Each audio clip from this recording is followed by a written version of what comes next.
Welcome to Mr. Criminology, where we share for you to learn and succeed.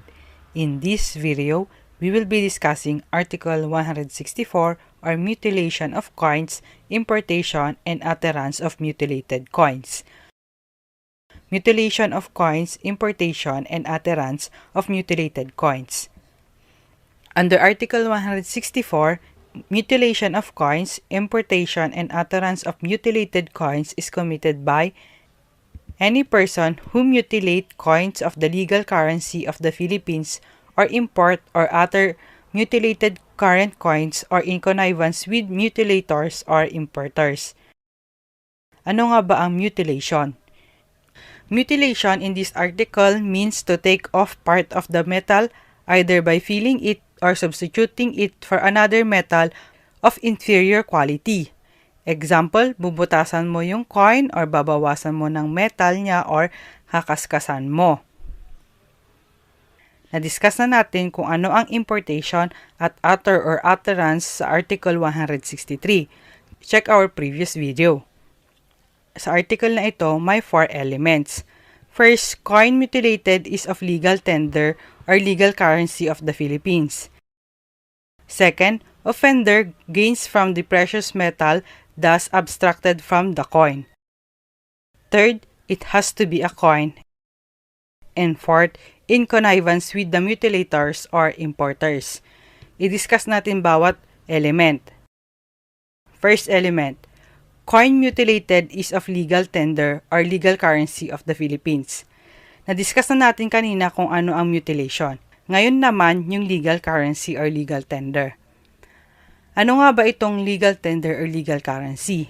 Ito yung pera na kayang magbayad ng utang o kayang ipagbili o bumili ng gustong bilhin. Ito yung mga perang ginagamit natin ngayon. Old coins not in circulation ay hindi na kasama dito kasi wala na itong power to purchase. I-discuss na lang natin yung ibang details ng legal tender on a separate video. Dito sa first element, sinabi din dito na legal currency of the Philippines. So mga foreign currencies ay hindi kasama sa article na ito kahit legal tender siya. Second element, offender gains from the precious metal thus abstracted from the coin. Dito na po mismo papasok yung mismong act ng pag-mutilate. Pag tinatanggalan kasi natin ng precious metal thus ang isang coin, nagiging inferior yung intrinsic value ng coin. Third element, it has to be a coin. Paper bills po ay hindi included. Ang pagsira ng paper bills ay pinaparusahan ng Presidential Decree No. 247. PD 247 punishes the act of destruction of money issued by the Central Bank of the Philippines. So, it's either a coin or a paper bill.